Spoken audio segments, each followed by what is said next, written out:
જયંતિ પદમાણી, મૂળ વતન દેરડી કુંભાજી. આમ તો પંકજભાઈએ કીધું એમ ઘણા પ્રકારની શિબિર મેં પણ કરેલી છે, પણ એના કરતાં આમાં કંઈક અલગ અહેસાસ થયો. સૌથી પહેલાં તો ડાબા હાથનો ખંભો જે છે એ સતત દુખ્યા કરતો. અમે ખાસ કરીને રાત્રે સુવા જઈએ ત્યારે વધારે દુખતો. પણ શિબિરના 20 દિવસ પૂરા થયા, આજે 1 મહિનો પૂરો થઈ ગયો, પણ એ 20 દિવસમાં એ સંપૂર્ણ બંધ થઈ ગયો છે. પછી રાત્રે નીંદર આવવામાં થોડીક મુશ્કેલી પડતી, તરફડિયા મારવા પડતા. 11-12 વાગે નીંદર આવતી, એના બદલે 10 વાગે સૂઈએ એટલે એક જ ઝટકે તરત જ નીંદર આવી જાય છે.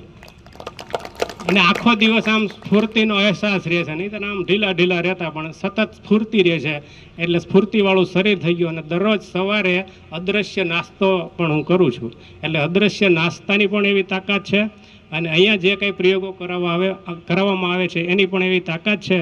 એટલે નવા અને જૂના મિત્રો પણ સતત આમાં જોડાઈ રહેજો, અને નવા મિત્રોને સતત આમાં લાવતા રહેજો. પ્રણામ.